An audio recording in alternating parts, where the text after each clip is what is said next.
Bagaimana kabarnya? Sore, Pak. Oke, ini ada beberapa orang yang sudah ikut sesi pertama minggu lalu nih. Sore, Kak Fania. Selamat sore, Kakak Bagus. Ya, terima kasih dipanggil kakak, jadi merasa lebih muda ini. Mengikuti panggilan. Iya, jadi terima kasih semuanya yang sudah hadir. Jumpa lagi di acara Business Talk edisi kedua gitu ya, dari Inkubator Bisnis di Malang. Sesi pertama minggu lalu, tepat minggu lalu, tanggal 22 April, kita sudah membuat sesi pertama gitu dengan menghadirkan Mbak Fauzia Damayanti sebagai co-founder dan juga pemilik dari Batik Organik Luring Malang yang sempat berkolaborasi dengan Hermes juga di Prancis. Informasinya sih dari Mbak Fauzia nanti juga bakal hadir mau join gitu. Kita tunggu aja, mungkin bisa sharing-sharing bareng di kesempatan yang kedua ini. Nah, sekali lagi terima kasih atas kehadirannya teman-teman. Kemudian sesi pada sore ini itu kita akan sharing dengan Kak Fania gitu. Jadi Kak Fania sharing ke kita tentang proyeknya yang sudah mendunia. Kenapa saya bilang mendunia? Karena memang sudah dipresentasikan di BBB, di New York, di Eropa, dan juga negara-negara lain. Dan juga sudah banyak mendapatkan penghargaan dari kementerian juga. Gitu. Yang terakhir, informasi dari yang saya dapat ya, Kak Fania juga tahun ini mendapatkan award itu ya Kak ya, dari Forbes, masuk ke Forbes 30 under 30 gitu. Jadi 30 orang yang umurnya di bawah 30 tahun yang punya impact yang luar biasa. Oke, itu sesi pada sore hari ini kita akan bagi menjadi dua sesi, yaitu pertama sesi presentasi atau sharing dari Kak Fania, kemudian sesi tanya jawab. Gitu. Mungkin dari sini ada teman-teman yang mau bertanya dulu atau mau, Kak kayaknya saya butuh informasi tentang ini, tentang itu, seperti itu. Ada nggak ya kira-kira? Ada yang udah punya titipan pesan kah? Supaya nanti sharingnya juga bisa dibahas lebih lanjut terkait topiknya. Oke, selamat datang juga buat Bu Eva sebagai Rektor Stigi atau Ketua Stigi juga berkenan hadir pada sore hari ini. Terima kasih Bu atas kehadirannya. Oke, untuk nggak memperpanjang waktu, jadi kita langsung aja ke sesi sharing dari Kak Fania. Waktu dan tempat saya persilahkan kepada Kak Fania. Siap. Terima kasih. Halo semuanya, selamat sore untuk teman-teman yang udah join di topik kita kali ini, Go International Through Sociopreneurship ya. Saya dapat topiknya dari Bapak Bagus yang menurut saya menarik karena di sini emang kayak istilahnya untuk kita go internasional itu nggak cuma kata-kata untuk para artis aja ya, biasanya go internasional gitu, tapi sebenarnya lewat karya kita pun itu bisa juga untuk kita go internasional dan lebih ke gimana sih nantinya kita bisa mengembangkan, memanfaatkan juga selama kita lagi di internasional, baik itu untuk yang one off atau yang sekali datang event gitu, atau yang emang kebetulan kita berkesempatan untuk kolaborasi jangka panjang seperti yang tadi dari Batik Luring Organik juga udah berkesempatan go internasional dan keren banget gitu ya sampai di fashion show-nya luar negeri gitu. Jadi di kesempatan kali ini Fani akan lebih sharing-sharing dari perspektif perjalanan Fani ketika memulai Hey Startik, karena Fani memulainya juga sama seperti teman-teman yang duduk di bangku kuliah waktu itu, bahkan sebelum di Hey Startik ini pun Fani juga ada beberapa proyek lingkungan yang istilahnya jadi cikal bakal juga. Jadi di sini Fani akan lebih banyak sharing tentang apa sih yang Fani lakuin dalam konteks ketika Fani menjadi mahasiswa pada waktu itu sampai akhirnya itu bisa membuat Heystartik yang Fanny kembangkan sekarang ini termasuk ikut Go Internasional. Jadi untuk memulai mungkin Fanny akan pertunjukkan dulu satu video singkat 1 menitan gitu untuk teman-teman tahu sebenarnya apa sih Heystartik itu dari tadi disebut-sebut gitu kan. Jadi buat yang penasaran Heystartik seperti apa, ini ada sebuah video sekitar 1 menit aja supaya teman-teman ada gambaran. Wah, produknya terbuat dari kulit apa tuh? Banyak yang tanya gitu. Padahal sebenarnya itu adalah inovasi daur ulang. Salah satunya dari bahan kertas semen bekas nih. Yap, kertas semen melalui proses pewarnaan dengan teknik input atau bisa juga membatik langsung di atas kertas semennya. Dari Heystartik ini yang menjadi produk unggulannya adalah bagaimana kita bisa mengembangkan aneka macam inovasi daur ulang tapi terlihat fashionable. Karya sepatu, tas, bahkan sampai tempat duduk sekalipun yang saya duduki saat ini itu merupakan hasil daur ulang yang bahkan orang bisa jadi bangga untuk memakainya. Dan ada juga yang kami kreasikan dengan aneka macam eco print. Very good. Looks fashionable. Thank you so much. Thank you. Wah, Ya, jadi itu tadi sekilas profil tentang Heystartik. Apa yang kita lakukan adalah fokus tujuannya untuk bisa mempromosikan bahwa ternyata produk daur ulang itu bisa kelihatan fashionable dan kebalikannya produk fashion itu pun juga bisa berkelanjutan. Dalam artian nggak yang kalau teman-teman browsing di internet gitu ya, produk fashion, industri fast fashion khususnya, itu biasanya identik dengan eksploitasi baik itu dari segi lingkungan sehingga mencemari ataupun dari segi manusia, para buruhnya itu pun akhirnya jadi buruh pabrik yang kerjanya sampai luar biasa berjam-jam tapi dibayarnya sangat minim. Jadi dari situlah kita ingin mempromosikan lewat Heystartik ini untuk bisa menunjukkan bahwa sebenarnya ada loh pilihan ethical fashion, pilihan fashion yang berkelanjutan, atau kalau di secara global nama pergerakannya adalah fashion revolution. Nah, sesuai janji di awal tadi, karena topik bahasannya adalah tentang Go International through Sociopreneurship, jadi Fanny nggak akan banyak membahas dari segi dampak lingkungan atau dampak sosial atau fashion itu sendiri seperti apa, tapi Fanny lebih akan sharing ke apa yang Fanny lakuin di masa-masa ketika seumuran kalian. Jadi sebenarnya sebelum ada Heystartik ini, pas awal mulanya banget ketika Fanny SD peralihan ke SMP gitu ya, itu memulai kegiatan komunitas lingkungan sama kakak Fanny, Agnes, di mana di situ istilahnya apa ya, pas tahun 2005-an gitu isu lingkungan masih belum semarak sekarang gitu. Jadi memang cukup susah untuk dapat perhatian masyarakat baik itu dari orang yang ingin kita edukasi maupun dapat dukungan dari segi pendanaan ketika kita mengajukan sponsorship proposal gitu ke perusahaan-perusahaan ataupun pemerintah. Cuma dari situ akhirnya karena emang udah tahu nih bahwa fokus tujuannya pada waktu itu adalah ingin di topik lingkungan secara umum tentang kesadaran masyarakat. Jadi akhirnya mulai browsing-browsing juga ada organisasi apa sih yang terkait lingkungan, karena masih belum ada yang spesifik seperti apa yang Fanny dan kakak Fanny impikan, akhirnya kita bikin komunitas sendiri. Tapi ketika bikin komunitas sendiri itu pun tidak menutup kemungkinan untuk kita kolaborasi dengan yang lain kan. Jadi kembali lagi tetap ngegali lagi, pemetaan lagi organisasi apa nih yang bisa diajak kerjasama, organisasi apa yang bisa dijadikan referensi.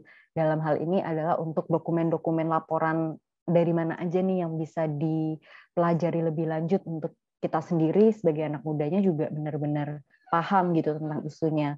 Sampailah tahu, oh ternyata ada loh lembaga PBB yang fokusnya di isu lingkungan, yaitu United Nations Environment Program, di mana dari situlah akhirnya Fanny cari tahu lebih lanjut lagi tentang program-program yang ada di PBB itu. Dan kalau misalnya sebelum teman-teman lihat yang produk ini tadi, produknya itu kan kelihatan emang udah kayak produk fashion pada umumnya gitu ya. Sementara ketika awal banget kita bikin produk, itu sebenarnya hal-hal yang seperti ini sifatnya. Jadi lebih ke produk-produk yang secara sepintas mata memandang, itu kayak, wah ini sampah banget gitu ya. Dan itu emang berasa banget bedanya ketika jualan di program-program, ketika Fanny tahu, oh UNEP bikin open call nih terkait konferensi lingkungan. Fanny berkesempatan terpilih untuk ikutan dan ketemu sama orang-orang yang emang udah environmentalist, mereka emang datang ke konferensi itu untuk mendukung isu lingkungan, mereka sangat apresiasi produk-produk seperti ini. Tapi ketika jualan di Indonesia sendiri, itu kayak susah banget untuk dapat perhatian mereka. Bahkan menganggap ini produk kan cuma dari sampah, kenapa dijual mahal banget gitu. Jadi disitulah ngerasain yang namanya kalau di mata kuliah manajemen bisnis khususnya ya, itu ada perilaku konsumen dan di situ Fanny ngalamin banget tuh.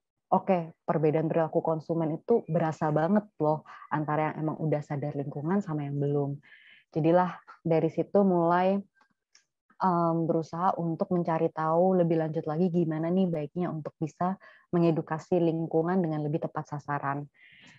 Sampailah di titik di mana kita sadar bahwa ya ada pepatah bilang don't judge the book by its cover, tapi pada kenyataannya ya emang orang ngejudge kita dari covernya gitu kan. Jadi dari situlah Heystartik ini lahir ketika Fanny di kuliahan sambil ngerjain tugas-tugas kampus, sambil ketika ikut kompetisi juga karya tulis ilmiahnya tentang pengembangan Heystartik ini, sambil skripsinya juga bahas ini juga. Akhirnya berusaha cari-cari supaya produk daur ulang ini bisa lebih diapresiasi dan di saat bersamaan tetap bisa mempromosikan perilaku gaya hidup ramah lingkungan itu tadi. Jadilah tagline yang kita buat adalah Artistic Outside, Start Ethical Inside, di mana di sini kita menggabungkan antara isu lingkungan itu sendiri dengan realistis gitu. Jadi kalau idealisnya kan kayak ya udah semua orang harus peduli lingkungan, gimana caranya gitu kan. Tapi secara realistis kita nggak bisa maksa orang untuk mau peduli lingkungan. Jadi akhirnya ya kita coba modifikasi lagi produk-produk daur ulang kita supaya bisa kelihatan lebih ramah lingkungan, di saat bersamaan tetap kelihatan fashionable-nya, trennya itu tetap dapat gitu. Dan dari situlah yang benar-benar ngebantu Fanny untuk berproses berkembang ini ya adalah masa-masa ketika jadi pelajar maupun jadi mahasiswa, karena di situ kesempatan untuk ikut kegiatan, untuk berproses mengembangkan Heystartik ini banyak banget. Jadi ini adalah salah satu contoh ketika Fanny pas masih ini SMP waktu itu, ceritanya agak mundur sedikit, ketika Fanny tahu bahwa oke, UNEP ini punya program tahunan konferensi anak internasional terkait lingkungan hidup. Ya udah Fanny coba cari tahu lebih lanjut lagi gimana ya caranya supaya bisa daftar, gimana caranya supaya bisa bikin aplikasi yang diterima, sampai akhirnya pada waktu konferensi pun nggak cuma sekedar datang aja, tapi benar-benar coba cari peluang lagi gitu. Jadi ini adalah pada waktu 2005-an itu kan awal-awal Fanny tertarik di dunia daur ulang gitu ya. Secara umum belum ada Heystartik waktu itu, tapi emang udah suka berkreasi gitu. Dan disitulah ketika ada fashion show daur ulang pada waktu itu dari salah satu desainer yang ada di Malaysia sana, akhirnya coba masukin aplikasi lagi. Jadi emang penting banget untuk kita mau go internasional itu nggak cuma mempersiapkan kualitas diri aja ketika mau daftar, ketika mau ikutan satu program, tapi ketika ada di dalam program pun kita masih harus cari sela lagi untuk bisa memanfaatkan momen sebaik-baiknya. Jadi benar-benar ada hal yang bisa kita bawa pulang. Dalam konteks Fanny, pada waktu itu Fanny belum punya Heystartik, tapi emang punya ketertarikan di daur ulang, sampai akhirnya bisa ikut di program fashion show yang lintas negara ini. Jadi penting banget untuk kita bisa kenali diri kita, kenali situasi di sekeliling kita, kenali apa yang kita mau dan kita butuhkan juga, supaya toh pun nggak lewat sociopreneurship, kita tetap bisa go internasional dan memberikan dampak yang positif gitu. Lalu topik yang kedua, ini mengenang masa-masa, kalau tadi yang waktu SMP gitu ya, ini mengenang masa-masa sebagai anak kampus pada umumnya, selfie di kaca kampus gitu ya, Fani dari Universitas Erlangga. Dan yang menarik yang ingin Fani ceritakan di sini adalah bagaimana pentingnya kita untuk bisa menghargai tiap hal kecil. Dalam artian adalah, jadi ini adalah foto bersama pada waktu ini resolusinya rendah ya, dari HP yang kurang baik pada masanya. Jadi ini adalah foto waktu kita kumpul-kumpul antara para mahasiswa peserta mahasiswa berprestasi yang ada di Fakultas Ekonomi Bisnis. Yang paling ujung kanan itu adalah Pak Hermawanto, salah satu dosen yang Fani kenal beliau pertama kalinya, termasuk kenal ada yang namanya program seleksi mahasiswa berprestasi, itu gara-gara Fani baca di mading kampus, ada pengumuman lomba karya tulis esai gitu ya, tingkat fakultas waktu itu, dan Fani penasaran untuk bisa ikutan karena topiknya pas banget tentang new era of entrepreneurship. Fani masih ingat banget waktu itu, dan ternyata Pak Hermawanto inilah yang menjadi salah satu jurinya. Pada waktu itu Fani masih mahasiswa baru, dan di situ Pak Hermawanto cukup memberikan respect karena sebagai maba ikutan lomba dan bersaing sama kakak angkatan yang udah cukup senior dan masuk ke 3 besar itu merupakan sebuah pencapaian gitu. Jadi Pak Hermawanto akhirnya setelah lomba itu kontak saya, dan dari situ ngobrol-ngobrol sampai akhirnya bisa jadi dosen yang istilahnya apa ya, kayak dosen rasa temen gitulah istilahnya. Beliau yang memperkenalkan, ini loh ada seleksi mahasiswa prestasi, ini loh yang tahun-tahun sebelumnya seperti ini. Dan beliau memang sangat mengayomi juga, jadi Fani bersyukur.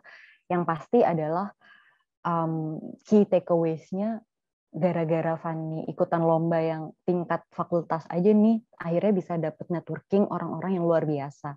Dan menariknya adalah Heystartik ini bisa bertahan sampai sekarang, itu berkat dukungan dari ya si mahasiswa prestasi ini, karena seleksinya ketika Fani masuk ke tahap universitas dan terpilih untuk mewakili di tingkat nasional, itu dari yang awalnya Fani bikin karya daur ulang yang ya udah gitu aja, yang penting look-nya oke gitu ya, hasil daur ulang, ternyata akhirnya didukung dari Fakultas Sains dan Teknologi juga untuk penelitian pengembangan riset lebih lanjutnya terkait prosesnya supaya lebih ramah lingkungan, baik itu dari segi pelapis, pewarna, itu yang istilahnya kalau Fani flashback lagi nggak bakal kebuka kalau misalnya nggak ada dukungan dari Pak Hermawanto juga pada waktu itu yang memperkenalkan tentang programnya. Jadi penting banget untuk kita bisa menghargai tiap hal kecil, karena go international is one thing, itu adalah kayak goal besar yang akan kita capai, tapi untuk kita bisa masuk ke goal tersebut, kita perlu juga punya small goals-nya dulu nih, small targets-nya apa nih untuk kita bisa level up menuju ke goal besar yang ingin kita capai tersebut. Sampai akhirnya salah satu momen yang paling membanggakan juga buat Fani adalah, jadi ini adalah momen ketika yang di sisi kanan itu Fani di tahun sekitar 2013-an gitu ya, 2012 tepatnya, pas ikut sebuah konferensi yang didanai Dikti untuk program kepemimpinan pemuda pada waktu itu. Kegiatannya di Pittsburgh, Amerika Serikat, tapi karena udah sampai Amerika Serikat, saking ngefans-nya sama PBB, jadi kayak memilih untuk extend untuk bisa datang unjung-unjung ke gedung PBB gitu. Cuma sebagai visitor doang, cuma sebagai pengunjung aja, tapi kayak udah ngerasa bangga, senengnya gitu, sampai akhirnya di tahun 2019 berkat Heystartik yang terus berkembang ini ya, dari dukungan penelitiannya, dari pengembangan kolaborasinya juga, itu akhirnya di tahun 2019 Fani berkesempatan untuk balik lagi ke gedung PBB tersebut, tapi sebagai pembicara. Dan itu bisa dilakukan karena kalau misalnya Fanny flashback lagi, ya kepercayaan diri serta berani mencoba itu adalah hal yang nomor satu menurut Fanny. Jadi kalau bisa merangkum untuk topik Go International Through Sociopreneurship ini, menurut Fanny yang paling pertama adalah sekarang adalah waktu yang terbaik. Jangan tunda-tunda terus. Banyak banget program yang bisa kita ikuti, terutama dengan situasi COVID-19 ini, karena banyak program yang dulunya segmented dan limited banget untuk orang-orang yang berkesempatan datang langsung ke sana, sekarang dibuka untuk umum. Kayak konferensi yang Fanny ikutin di tahun 2019 lalu itu sekarang dibuka untuk virtual juga bisa ikut, bisa networking bareng, bisa belajar banyak hal bareng juga. Yang paling penting adalah gimana kita bisa ingat sama deadline-nya. Karena jangan sampai ketika kita udah tahu deadline-nya katakanlah 30 April gitu, tapi di tanggal 30 April kita baru mau nyiapin proposal, nggak dicicil gitu. Itu kan kayak sama aja kita gantung diri gitu kan. Katanya mau terpilih, tapi kok nggak ada persiapan yang mantap gitu. Jadi menurut Fanny, Go International itu bisa kita mulai dari hal-hal kecil seperti mengikuti program-program yang akhirnya dengan ikutan program itu kita juga kebentuk gitu, dalam artian kita belajar gimana caranya untuk berkembang, untuk berkomunikasi yang baik juga, untuk melatih bahasa Inggris kita juga. Itu Fanny banyak belajar ketika ikut-ikut program. Dan dari apa yang Fanny ceritain tadi baru sedikit banget, tapi sebenarnya banyak banget aplikasi-aplikasi Fanny yang ditolak juga pada waktu Fanny berproses dulu. Cuma akhirnya dari situlah Fanny jadi belajar juga. Oh, ternyata aplikasi yang diterima itu yang modelannya seperti ini. Jadi menurut Fanny poin keduanya adalah gimana kita benar-benar yang tadi Fanny sampaikan bisa mengenali apa sih yang menjadi keunggulan kita, dan itu bisa bermanfaat juga. Karena ketika kita membuat sociopreneurship gitu ya, itu kan harus tahu bahwa sociopreneurship itu gabungan dua kata, social dan entrepreneurship, dan kita harus bisa balance gitu antara berbagi dampak positif ke masyarakat dan ke profitnya. Nah, dari ide sociopreneurship itu sendiri, apa yang membuat sociopreneurship kita beda dibanding yang lain? Karena bayangin ketika kita mau apply satu program, mungkin dari batik Boring Organik nanti juga bisa share gimana akhirnya bisa sampai dilirik oleh desainer internasional, bahkan dengan industri fashion internasional juga. Pasti ada satu keunikan yang menonjol yang akhirnya bikin orang, oh oke, ini keren dibandingkan yang udah ada. Sebenarnya nggak ada satupun yang baru di dunia ini gitu ya. Cuma cara kita mengkomunikasikannya itulah yang akan menentukan. Sama halnya ketika kita bikin suatu aplikasi formulir ya, maksudnya untuk kita daftar sebuah program atau untuk kita bisa terpilih menang lomba. Yang paling penting adalah gimana kita bisa punya bumbu keunikan itu sendiri yang yaitu sepersonal mungkin. Dalam artian yang bikin produk daur ulang banyak mudahan. Tapi apa yang membuat Fanny berbeda dibanding pembuat produk daur ulang yang lain? Ya Fanny ceritain bagaimana sebenarnya produk daur ulang ini berangkat dari isu banjir yang Fanny alamin di tahun 2000-an dulu, banjirnya sampai masuk ke dalam rumah. Bahkan itulah yang akhirnya menjadi trigger dari yang awalnya bikin proyek sosial secara umum, sekarang jadi sociopreneurship. Nggak semua orang punya cerita seperti itu. Jadi itu yang Fanny jual ketika Fanny mengisi aplikasi, sebagai contoh. Lalu juga penting ketika kita mengisi formulir aplikasi, ketika ingin go internasional itu adalah tentang gimana sih kita bisa dapat dampak mutualismenya juga. Jangan sampai ketika bikin motivation letter, biasanya yang ada di aplikasi-aplikasi itu adalah tuliskan motivasimu, iya saya ingin belajar, saya ingin berkembang, saya ingin begini, begitu, ingin. Ya, ratusan applicants lain juga menuliskan hal yang sama. Tapi dampak positif apa yang bisa kita kontribusikan kalau kita yang terpilih gitu? Ya kita termotivasi untuk ikut berbagi pengalaman, misalnya untuk ikut menceritakan kisah kita. Jadi akhirnya organizer pun, tim panelis penilai pun melihat ada value lebih yang bisa kita tawarkan, ada nilai yang bisa kita berikan dalam program ini. Dan juga poin yang gak kalah penting adalah ke depannya apa nih setelah kita ikut program itu, kita bakal ngapain, setelah kita ikut kegiatan itu kita bisa apa sekembalinya ke Indonesia, itu penting juga. Sampai akhirnya poin yang terakhir, yang ketiga adalah tentang gimana kita bisa menghargai tiap hal kecil itu tadi untuk kita menunjukkan hasil nyatanya. Jangan sampai di aplikasi itu kita sibuk berbicara ide kita tanpa hasil yang jelas kemana. Pun kalau misalnya ini masih dalam tahap ide ya, teman-teman mungkin tertarik untuk bikin ide sociopreneurship, tapi belum jadi apa-apa. Nggak apa-apa. Yang bisa kalian tunjukkan adalah potensi hasilnya. Dalam artian jelas gitu, targetnya misalnya akan dimulai dari lingkup rumah tangga dan juga RT RW di sekitarnya misalnya.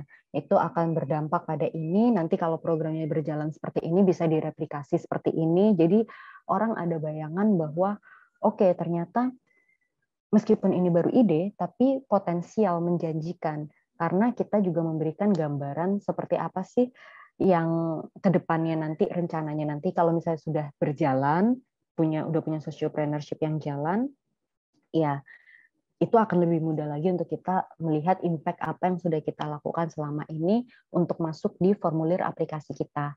Supaya pada akhirnya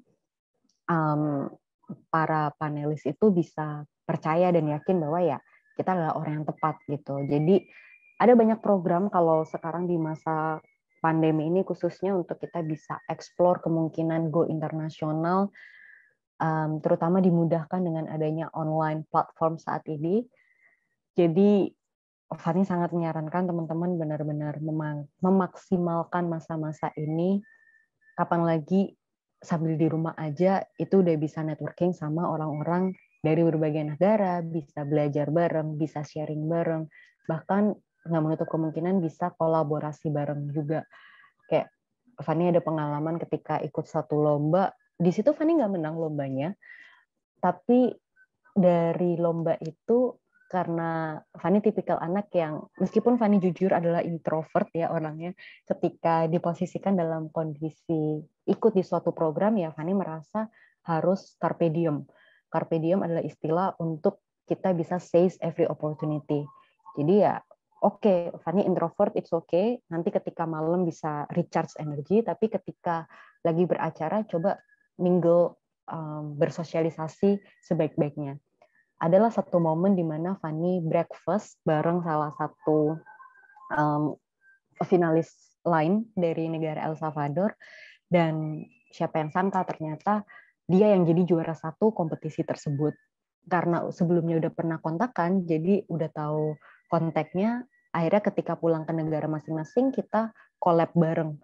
Dan ini kolaborasi yang sederhana banget, yang prosesnya benar-benar all lewat internet pada waktu itu, sampai sekarang masih jalan. Dan ya ini menunjukkan bahwa namanya hal kecil itu emang bisa ngebawa kita ke banyak pintu-pintu lainnya. Jadi itu sharing singkat Fani, yang mungkin nggak terlalu singkat banget, sebagai pembuka dari topik Go International Through Sociopreneurship, berkaca dari pengalaman yang udah Fani lalui yang lalu. Semoga bermanfaat, dan kalau misalnya ada yang ingin ditanyakan, dipersilakan. Kembali ke Kak Bagus. Oke, thank you Kak Fania udah sharing yang sangat ini ya, bermanfaat gitu ya. Dan sebenarnya saya ada satu pertanyaan. Tadi kan Kak Fani bilang bahwa banyak coba untuk ikut acara ataupun lomba gitu. Pernah nggak sih ngitung berapa kali submit lomba gitu atau kegiatan apapun, dan kira-kira berapa persen gagalnya? Jujur nggak pernah, tapi sepertinya ini menarik untuk nantinya Fani flashback lagi, buka-buka folder lama lagi, ada folder ikutan apa aja di situ. Cuma buat gambaran sih, apa ya istilahnya, kayaknya sih dalam 1 tahun seenggaknya ketika waktu masih kuliah gitu ya, ketika dalam tanda kutip masih ambi banget gitu, pengen coba ini itu, kayak dalam 1 tahun seenggaknya tuh ada 5 program yang diikuti, yang berhasil ya. Sementara yang nggak berhasilnya ya bisa jadi sampai 2-3 kali lipatnya mungkin ya, karena emang benar-benar tertarik itu untuk alokasiin waktu untuk nyoba hal, sehingga akhirnya dari situ kayak benar-benar belajar gitulah istilahnya, untuk tahu juga sebenarnya topik apa sih yang emang aku banget gitu. Karena peralihan dari yang pada waktu sekolah itu Fani di topik isunya terkait sosial dan lingkungan itu kental banget. Dari SD-nya sebelumnya lebih ke sastra, karena Fani suka kayak storytelling, pidato kayak gitu. Jadi SD di topik sastra, ikutan lomba kayak lomba mengarang, lomba pidato. Kalau waktu SD itu Fani termasuk cukup beruntung karena pada waktu itu apa ya istilahnya lebih banyak berhasilnya. Terus masuk ke SMP itu fokusnya di topik lingkungan, dan karena di SMP itu udah mulai coba-coba untuk yang ke internasional gitu ya. Jadi emang kayaknya cukup banyak coba ini itu, dan bersyukurnya kayak seenggaknya kalau untuk internasional itu Fani berkesempatan untuk setahun sekali gitu untuk ikut lah, ada kegiatan yang bisa diikuti gitu. Tapi emang pastinya kembali lagi nggak yang nyobanya 2 kali 1 dapet gitu. Itu nggak kayak gitu juga sih. Jadi dari situ topik lingkungan sampai akhirnya di kampus itu sebenarnya banyak perubahan juga, yang karena Fani terpapar dengan topik kewirausahaan sosial, kepemimpinan pemuda. Dari situlah akhirnya mulai shifting. Jadi saran Fani sih sebenarnya mumpung masih pelajar gitu ya, mahasiswa kan bagian dari pelajar gitu ya. Jadi coba aja explore topik-topik apa, sehingga dari situ kita jadi punya pilihan gitu. Kita jadi udah ngerasain sebenarnya apa sih yang beneran bikin kita dalam tanda kutip happy mikirnya. Karena kan menyiapkan aplikasi formulir pendaftaran itu kan mikir ya, harus cari data, harus riset, harus segala macam hal dilakuin. Dan dengan nyobain aneka macam topik itu akhirnya kayak jadi tahu gitu, oh aku lebih happy ketika meskipun deadline-nya mepet, meskipun ini itu, aku tetap happy ngerjain topik ini misalnya, gitu sih. Oke, berarti keyword-nya adalah nyobanya mungkin 15-20 kali, keterimanya 4-5 kali berarti. Berarti gagalnya bisa dibilang 70% ya Kak ya? Mungkin begitu. Jujur Kurang gak pernah lebih segitu. ngitung sih. Oke. Kalau kurang lebih segitu kan berarti poin yang bisa disampaikan adalah untuk sampai di tahap ini ya memang butuh proses gitu, dan banyak gagal juga. Banyak gagal juga gitu kan. Banyak karena gagal, banyak yang bahkan kayak udah ngerasa kayak yang lomba terakhir yang Fani ceritain tadi, itu lomba Global Students Entrepreneurship Award, dan di situ kayak dari tim Indonesia mentornya kayak udah kayak yakin banget, keren nih produk kamu Van, berdampak sosial bla bla bla, kayak di situ udah ngerasa yakin pede bakal menang. Oh ternyata bahkan masuk finalis aja enggak, cuma jadi semifinalisnya doang.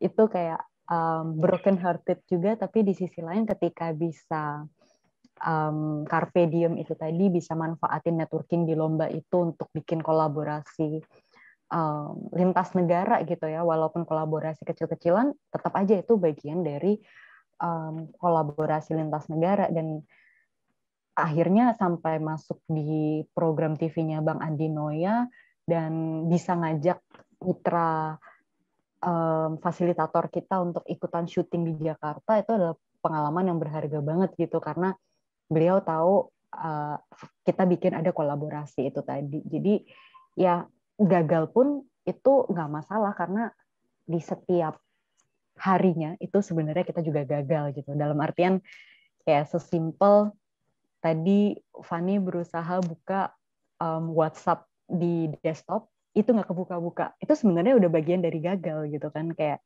hal kecil, hal sederhana, ya itu udah gagal. Aduh, gagal nih, aku nggak bisa buka WhatsApp di desktop aku secara langsung, secara lancar.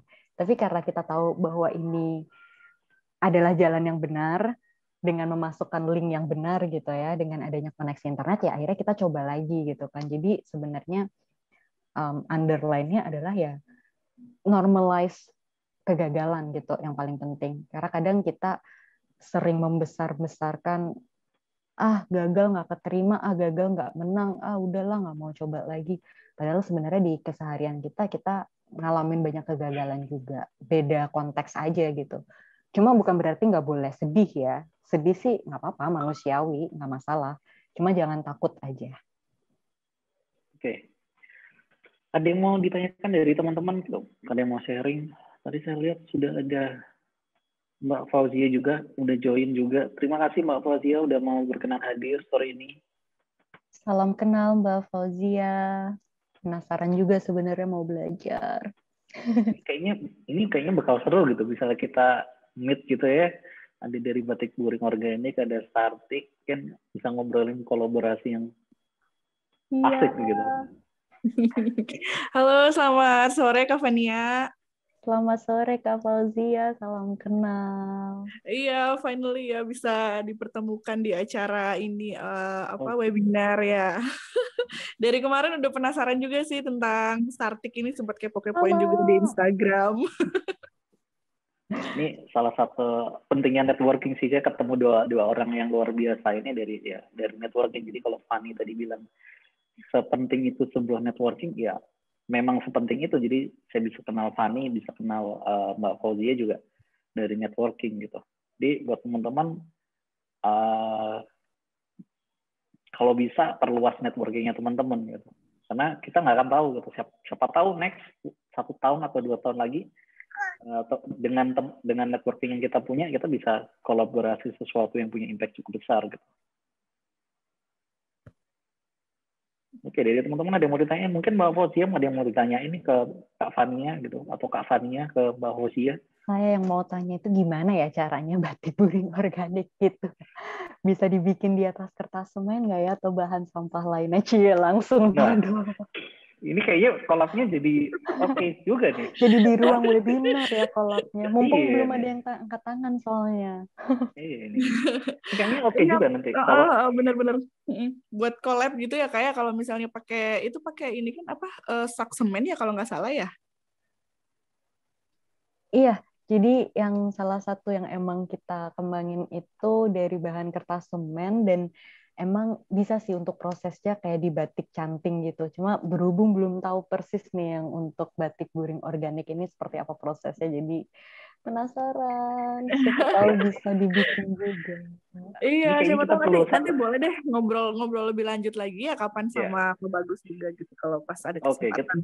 Kayaknya kita bisa agendakan sendiri gitu. Kita ngobrol-ngobrol collab nih. Siapa tahu boleh. Ada suatu produk dari Startik gabungin dengan batik organik, we don't know gitu ya. Tahu-tahu ada satu collab yang muncul, terus ternyata pasarnya ada gitu, dan pas dengan tambahan batik tulis, menarik juga idenya gitu kan. Kayaknya belum ada sepertinya. Iya, soalnya emang kita juga masih mau branching untuk souvenir juga sih sekarang, kayak tas, sendal dan gitu. Cuman masih belum untuk produksi banyaknya, belum, masih beberapa sampel aja sih kita masih. Itu kayak menarik juga tuh kalau dibikin tas ya sama ininya, sama Startik. Oke, sip. Karena webinar kali ini adalah tentang sociopreneurship, kita tahan dulu kolaborasi yang mungkin bisa terjadi. Kayaknya dalam 1-2 bulan ini bisa diagendakan gitu ya. Oke, next ke teman-teman. Ada yang mau ditanyakan nggak? Kita biar tiba-tiba ada 2 pembicara nih jadinya. Ada Kak Fania dan Kak Fauzia gitu. Luar biasa gitu. Suatu sesi yang menarik, bisa hadir 2 orang yang tentang sosiopreneurnya. Satu dari batik, tentang batik. Satunya lagi tentang dari semen. Oke, ada yang tertarik untuk bertanya? Atau tertarik untuk berkolaborasi juga buat yang sudah punya? Langsung nih, ini langsung ditodongin kolaborasi aja. Ya, siapa tahu mungkin ini ada 2 orang, sudah ada 2 sociopreneurship gitu ya. Tiba-tiba nanti ada, kalau teman-teman punya, Kak saya punya digital agency nih, kalau videonya atau digitalnya kita handle gimana, kan bisa juga tuh. Aku mungkin ini boleh nanya nggak ke Kak Fania nih? Oh, boleh. Gimana? Tadi kan mohon maaf aku agak telat masuknya. Aku nggak tahu kalau tadi udah dijelasin belum soal mungkin kayak marketing atau apa gitu ya dari Haystartic itu. Kalau untuk marketingnya itu lebih ke online, offline atau gimana ya? Kalau boleh tahu. Thank you, boleh dong. Ya, tadi emang sebenarnya nggak terlalu dijelasin karena lebih banyak bahas tentang untuk relevansi dengan anak muda untuk ke internasional itu sendiri secara umum. Jadi untuk informasi juga buat teman-teman lainnya yang penasaran nih produk daur ulang gimana ngejualinnya gitu kan. Jadi emang sebelum pandemi kita sebenarnya lebih banyak offline, dan offline ini adalah lewat kerjasama di perusahaan atau di pemerintah. Jadi kalau dalam model bisnis itu kita ke B2B kebanyakan, jadi ke untuk produk-produk souvenir, merchandise, dan juga kayak pelatihan, jasa workshop gitu. Sementara untuk yang ke pembeli langsungnya, itu di Haystartic kita banyak memaksimalkan dari pameran. Karena memang untuk saat ini kita sekarang lagi berusaha untuk membuat juga sih untuk campaign edukasi yang menarik lewat edutainment gitu kan. Jadi lewat series, lewat konten-konten yang lebih lebih humanis lah, nggak memaksakan bahwa ini produk lingkungan lo ayo beli gitu. Jadi kita lagi nyiapin platformnya untuk bahas yang konten edukasi itu supaya akhirnya fashion berkelanjutan ini lebih bisa jadi tren yang happening gitu. Karena untuk saat ini emang istilahnya untuk ke konsumen langsung, terlebih karena di online pun di marketplace e-commerce itu udah banyak banget aneka macam produk alternatif lainnya. Kayak ngapain beli produk fashion berkelanjutan kalau udah ada yang lebih murah gitu kan. Jadi itu kompetisinya cukup berdarah-darah kalau kita mau bermain di segi harga. Meskipun emang kayak yang si produk menyerupai kulit itu harganya tentu lebih murah dibanding kalau beli produk kulit beneran gitu kan. Tapi dari segi sales itu sendiri itu masih belum bisa, istilahnya belum menutupi untuk seluruh proses operasional kalau kita hanya bergantung dari situ aja. Jadi emang sekarang strateginya lebih ke gimana caranya supaya kita benar-benar bisa mainstreaming topik fashion berkelanjutan ini sambil nunjukin bahwa ada loh alternatif produk lainnya seperti dari daur ulang. I see. Berarti ini emang Dan mulai ini ya inline banget sama sebenarnya sama produk batik organik juga ya untuk yang fashionable sustainable fashion ya. Yes, betul banget. Oke. Kayaknya kita bisa meetingin di lain waktu. Fani mungkin bisa saya culik ke Malang gitu ya, atau Mbak Fauzia kita bareng-bareng gerebek rumahnya Kak Fani ya gitu di Surabaya, itu mungkin bisa gitu ya. Ya, nanti kita bisa agendakan itu. Oke. Terima kasih. Oke, thank you Mbak. Thank you Kak Fania buat jawabannya. Mungkin dari teman-teman ada yang mau bertanya nih. Oke. Ada yang bertanya nih. Kalau ada yang mau dikolaborasikan, tetap ya kolaborasi. Oke. Kak Fani tadi kan bilang tentang hal-hal kecil nih. Sebuah kegagalan yang kecil, hal-hal baik yang kecil itu harus diapresiasi gitu. Ya gimana orang di sini kok hasilnya goblok. Waduh. Mohon maaf ini. Kayaknya orangnya sedang emosi. Oke. Mengapresiasi hal-hal kecil, baik kegagalan maupun sesuatu yang kita dapetin atau pelajaran gitu. Achievement yang kecil-kecil. Bagaimana Kak Fani memandang sebuah achievement yang besar nih? Karena yang saya tahu 2019 Kak Fani ke New York untuk present tentang Haystartic di sana, walaupun nggak terlalu lama untuk presentingnya. 2021 dapat kabar juga Kak Fani masuk ke Forbes 30 Forbes Under 30 gitu. Kira-kira menyikapinya gimana Kak? Untuk achievement yang memang semua orang pasti aware dengan achievement yang juga besar itu. Meresponnya apa nih maksudnya? Responnya gimana? Tadi kalau achievement yang kecil harus kita lakuin, kita pertahanin untuk bisa dapat yang besar. Nah, kalau Kak Fani ngerespon achievement yang besar seperti itu seperti apa? Udah berpuas diri kah atau masih melihat sekitar lagi atau masih melihat kesempatan-kesempatan lain supaya bisa dapat achievement yang lebih besar? Sebenarnya gini sih, jadi mindset-nya itu mulai berubah ketika emang udah lebih fokusin lagi ngerjain si Heystartik ini.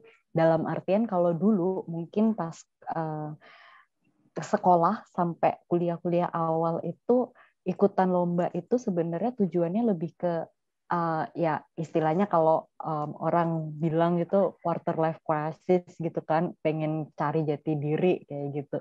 Tapi kalau makin ke sini yang Fani lihat adalah dengan adanya pencapaian-pencapaian ini kayak itu lebih ngeyakinin orang gitu, karena satu yang Fani tahu, Fani bukan artis. Jadi bukan orang terkenal yang kayak apa ya istilahnya yang ketika ngepost satu itu udah bisa viral ke sekian juta likes gitu. Fani tahu Fani nggak punya privilege itu, tapi di sisi lain ya Fani punya privilege untuk tahu selanya gimana untuk memenangkan pertandingan atau untuk dapat gitu award. Dengan adanya track record yang Fani jalanin bertahun-tahun itu akhirnya bisa ngebikin jualan kata-kata Fani ini lebih bernilai jual gitu kan. Jadi ya Fani berusaha memanfaatkan privilege yang Fani punya itu untuk akhirnya bisa lebih ngepromosiin Startik, dalam artian adalah pun ketika dapat penghargaan apapun itu kayak Fani tahu bahwa masih ada lebih banyak lagi di luar sana yang punya platformnya masing-masing gitu. Dalam artian ketika Fani terpilih untuk ke PBB pasti tahun 2019, yang rame adalah orang-orang dari development sector, dari orang-orang UN agencies lain, lembaga PBB lain di Indonesia misalnya, dari komunitas organisasi, dari aktivis, mereka jadi lebih aware, oh ada tuh yang namanya Heystartik ini. Dan mainstream komunitas juga, karena waktu itu sempat diliput di Voice of America juga, jadi dapat tambahan bantuan publikasi gitu. Sementara ketika Fani masuk yang di tahun 2021 ini di Forbes 30 Under 30 itu lingkupnya lebih ke ranah bisnis gitu. Jadi orang-orang private sector jadi lebih tahu juga ketika Fani update ke beberapa mitra yang udah kerja bareng, akhirnya mereka pun kayak wah congrats ya bla bla bla bla, dan kita ada rencana untuk bikin satu video hasil kolaborasi Heystartik dengan beberapa perusahaan ini tadi. Jadi itu pun juga jadi satu hal yang membanggakan buat mereka sebagai kolaborator kita gitu kan. Jadi itu tadi sih kayak tujuan ikut lomba atau tujuan ikut program, ikut penghargaan gitu, akhirnya sekarang lebih ke gimana caranya ini bisa bermanfaat buat si Heystartik ini lebih dikenal, dan akhirnya dampaknya pun juga bisa lebih banyak. Gitu. Responnya bangga dan senang pastinya. Bangga dan senang. Kita sudah punya 2 pertanyaan nih.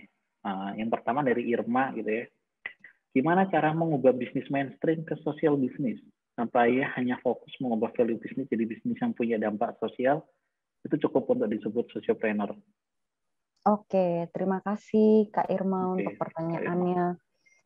Jadi sebenarnya ada spektrumnya ya, dalam artian untuk bisnis yang pure for profit, yaitu berarti dia istilah gampangannya ya dia perusahaan profit oriented gitu kan. Sementara untuk yang project sosial yang berdampak sosial banget tapi benar-benar pure nggak mikirin pendanaan segala macam, dalam artian pendanaannya adalah dari donasi atau dari grant, dana hibah, itu berarti dia adalah yayasan. Sementara yang di tengah-tengah ini secara gampangnya adalah si sociopreneurship ini. Jadi memang untuk mengubah bisnis mainstream ke social business berarti dari segi visinya itu harus diubah juga. Dari segi tujuannya untuk nggak lagi profit oriented, tapi juga balance between profit and social values itu tadi. Dalam artian adalah value bisnis punya dampak sosial itu bagus. Tapi apakah tujuannya tetap ngejar profit? Kalau tujuannya ngejar profit, tujuan utama ya maksudnya. Kalau tujuan utamanya adalah ngejar profit, berarti dia masih masuk di kategori yang profit oriented. Sementara kalau yang dari bisnis yang punya dampak sosial itu, contohnya adalah bagaimana dalam prosesnya pun dari misalnya pemberdayaan masyarakatnya atau dari produk atau jasa yang dihasilkan itu benar-benar bisa menjawab masalah sosial secara berkelanjutan, baru itu yang disebut sebagai sociopreneurship. Karena kalau misalnya kita hanya mengubah bahwa oke, perusahaan A jualan baju misalnya, tapi dari hasil penjualan itu akhirnya didonasikan ke panti asuhan, itu ada dampak sosial, tapi tujuan dia tetap jualan baju gitu kan. Itu lebih ke CSR sifatnya atau corporate social responsibility.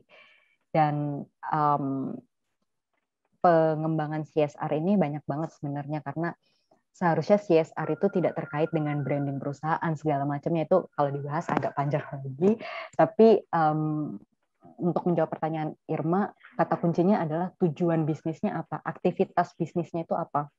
Kayak di Heystartik, iya kita jualan tas, tapi jualan tas ini tujuannya itu untuk bisa mengatasi tentang edukasi lingkungan supaya bisa lebih menarik, dan kita proses produksinya pun dari pemberdayaan masyarakat. Nah, itu yang bisa menjadi nilai dari sociopreneurship itu sendiri. Karena bukan yang Heystartik kayak ayo kita jual tas sebanyak-banyaknya gitu, enggak, tapi kita tetap melihat lagi rantai supply chain kita seperti apa, pengumpulan sampahnya seperti apa. Itulah yang akhirnya bisa ngebantu kita untuk menjadi bagian dari sociopreneurship. Kalau di Heystartik kisahnya itu lebih ke dari yang awal spektrumnya itu social project ya, dari yang yayasan banget sampai akhirnya kita berusaha untuk harus nih cari pendanaan lewat penjualan produk yang lebih berkelanjutan, baru akhirnya kita bergeser ke si sociopreneurship gitu. Oke. Semoga menjawab untuk Kak Irma. Ini pertanyaan yang selalu pasti ada kalau kita ngomongin sociopreneurship. Ini satu ini, yang kedua ini pasti ada juga. Bagaimana cara menyimbangkan antara fokus ke social impact dan business sustainability atau profit dari Pak Arif Tirtana. Selalu Bapak, ada ini pertanyaan kayak, iya Bapak. Oh baik. Pertanyaan ini selalu ada kayaknya. Iya baik. Terima kasih Pak Arif untuk pertanyaannya. Jadi untuk menjawab pertanyaan ini, Fani biasanya pakai ilustrasi. Yang selalu Fani pakai juga adalah ilustrasi tentang kalau misalnya kita naik pesawat. Ketika kita naik pesawat, selalu ada awak pramugari yang menyampaikan bahwa kalau misalnya oksigen di kabin berkurang, masker itu akan keluar kan, masker pertolongan itu. Dan satu kalimat pentingnya adalah pakai masker Anda terlebih dahulu, baru tolong yang lain. Jadi itu adalah salah satu kata kunci yang berlaku juga dalam sociopreneurship ini. Karena kembali lagi, ini disebut sociopreneurship karena ada gabungan sosialnya dan gabungan nilai entrepreneurship-nya. Kita nggak bisa, apa ya, kata halusnya itu, kita nggak bisa naif jadi orang untuk aku pokoknya pengen berdampak sosial sebesar-besarnya tanpa mikirin dananya dari mana gitu kan. Jadi kalau saran Fani, itu akan bisa seimbang kalau memang kapasitas produksi atau kapasitas jasa kita itu tidak dipaksakan untuk target bisnisnya itu sendiri. Dalam artian gini, di Heystartik kita ada beberapa kali ketika sebelum pandemi khususnya, itu menolak orderan karena memang dari segi kapasitas itu tidak mencukupi, dan kalau dipaksakan karena waktunya mepet banget, kayak dalam waktu 3 hari harus bisa cetak ribuan tas daur ulang, yang itu kita nggak mungkin siap karena kita handmade segala macamnya, proses dari alam dan kawan-kawannya gitu kan. Jadi ya udah, kita nggak paksakan diri, jadi tetap memanusiakan orangnya juga. Tapi di sisi lain perlu tetap diingat bahwa ya untuk kita bisa berdampak, kita harus tahu jelas nih pendanaannya dapat dari mana aja untuk bisa survive. Jadi memang balance itu bukan berarti kita nggak punya prioritas. Kita tetap harus tahu bahwa prioritasnya dalam hal sociopreneurship ini adalah gimana kita bisa pastikan bahwa bisnis kita ini berkelanjutan, bahwa bisnis kita ini masih bisa jalan nih sebelum kita ngasih makan orang-orang lain, sebelum kita memberikan dampak untuk lingkungan. Tapi orang-orang yang ngerjain ini harus benar-benar dapat kepastian dulu mereka akan mendapatkan pendanaannya itu seperti apa. Dalam hal ini misalnya upahnya gimana, atau kalau tenaga kerjanya digaji seperti apa, atau kalau pakai vendor ya perjanjiannya gimana. Karena memang profit itu penting, cuma itulah kenapa di topik terkait sustainable development itu akhirnya mulai digeser juga. 3P itu berbicara tentang people, planet, dan juga prosperity. Jadi nggak yang profit yang benar-benar money oriented aja, tapi lebih ke prosperity ini kesejahteraan. Kesejahteraan orang-orang di dalam seperti apa, kesejahteraan mitra kita gimana, itulah yang akhirnya bisa ngebantu sociopreneurship ini tetap berkembang. Jadi tetap nggak dipungkiri bahwa penting banget untuk kita mikirin marketing, penjualan, dan perputaran uangnya seperti apa supaya akhirnya kita bisa memberikan dampak. Karena kalau nggak ada dalam tanda kutip gasnya itu tadi, ya gimana motornya bisa jalan, gimana bisa memberi dampak gitu. Semoga menjawab untuk Pak Arif. Oke, terima kasih Kak Fania untuk jawabannya. Mungkin ada satu atau dua orang yang mau join ngobrol dengan Kak Fania langsung.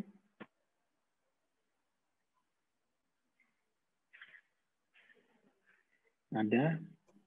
Udah mulai pusing nih kayaknya membalancekan antara sosial dan prosperity-nya tadi.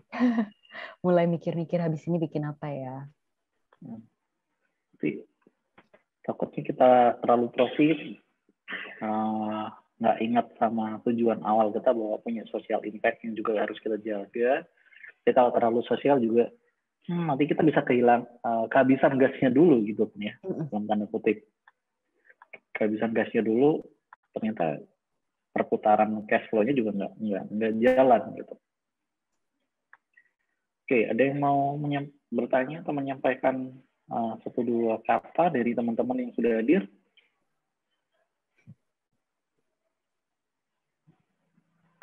Oke, kalau nggak ada,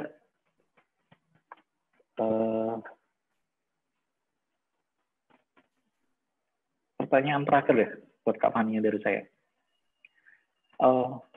Dan juga nanti langsung ditambahkan closing statement dari Kak Fania ya. Menurut Kak Fania sebenarnya kenapa sih kita anak muda gitu ya, baik yang punya sociopreneurship atau nanti di luar itu entrepreneurship gitu ya, itu harus go internasional? Pertanyaan yang menarik. Kenapa harus go internasional? Sebenarnya kalau Fani sih lebih melihat ini sebagai peluang gitu, karena ketika kita go internasional, otomatis kita dapat penghargaan, kita dapat apresiasi, dan itu bisa jadi bagian dari track record kita untuk meyakinkan lebih banyak orang. Kalau teman-teman punya cara lain untuk menambah massa gitu ya dalam tanda kutip, misalnya jadi tiktokers dan kontennya viral, it's okay gitu. Jadi sebenarnya tidak ada satu rumus yang mengharuskan bahwa sociopreneurship atau entrepreneurship atau karir artis itu harus go internasional. Go internasional sebenarnya lebih ke menjadi salah satu opsi gimana kita bisa dapat perhatian masyarakat. Karena siapa sih yang nggak bangga gitu kan ketika kita udah bisa go internasional. Pasti ada aja yang memberitakan mulai dari olimpiade internasional, kalau itu terkait sains, atau juga terkait olahraga juga ada yang baru-baru ini rame, badminton juga. Jadi selalu ada momen kebanggaan, dan dari situlah yang akhirnya bisa bikin perhatian mata orang tertuju juga gitu, salah satu caranya untuk kita dapetin track record itu tadi. Jadi menurut Fani, kenapa enggak kalau kita bisa mencoba terlebih karena saat ini Go Internasional itu menjadi salah satu opsi yang bisa dieksplor dengan situasi pandemi dan kemajuan penggunaan online platforms ini sendiri. Jadi itu bisa menjadi salah satu opsi buat teman-teman lebih mengibarkan lagi karyanya teman-teman tanpa harus repot atau bayar banyak gitu kan, karena dengan Go Internasional lewat program ya istilahnya kita ikut daftar gratis, kita dapat ilmunya, kita dapat publikasinya juga dari mereka.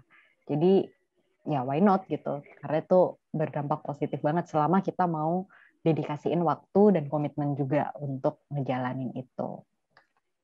Semoga bermanfaat. Oke. Thank you Kak Fania untuk sharingnya hari ini, gitu ya, pada sore hari ini. Terima kasih juga insight-nya. Semoga apa yang sudah Kak Fania sharing sore ini bisa bermanfaat buat kita semua. Dan sebenarnya jangan kapok gitu ya, jangan takut juga untuk melangkah masuk ke dunia sociopreneurship. Karena sudah ada banyak orang yang berhasil ya, dalam tanda kutip berhasil dikenal banyak orang dengan kegiatan sociopreneurship yang mereka. Itu yang bisa saya sampaikan. Terima kasih buat kehadirannya teman-teman atau rekan-rekan pada sore hari ini. Sampai jumpa di acara Inbis yang selanjutnya. Jangan lupa isi exit ticket dan juga nanti untuk sertifikatnya akan kami kirimkan ke email masing-masing, baik yang daftar dari kampus maupun daftar dari Zoom langsung. Oke, yang bisa saya sampaikan. Kalau nanti ada yang mau kontak saya, kontak Kak Fania, kontak Kak Fauzia untuk kolaborasi mungkin gitu ya, ada yang mau dikolaborasikan, monggo silahkan kontak kami, gitu, baik di Inbis maupun di langsung ke Kak Fania maupun Kak Fauzia. Itu yang bisa saya sampaikan. Sekali lagi selamat sore, selamat menjalankan ibadah puasa, dan sebentar lagi akan waktu berbuka. Segera persiapkan waktu teman-teman untuk berbuka. Sekali lagi terima kasih, selamat sore, sampai berjumpa di lain kesempatan. Thank you Van untuk kegiatannya hari sore ini. Ya, bye. Terima kasih Pak Bagus, Kak Fauzia, dan teman-teman semuanya, Bapak Ibu sekalian.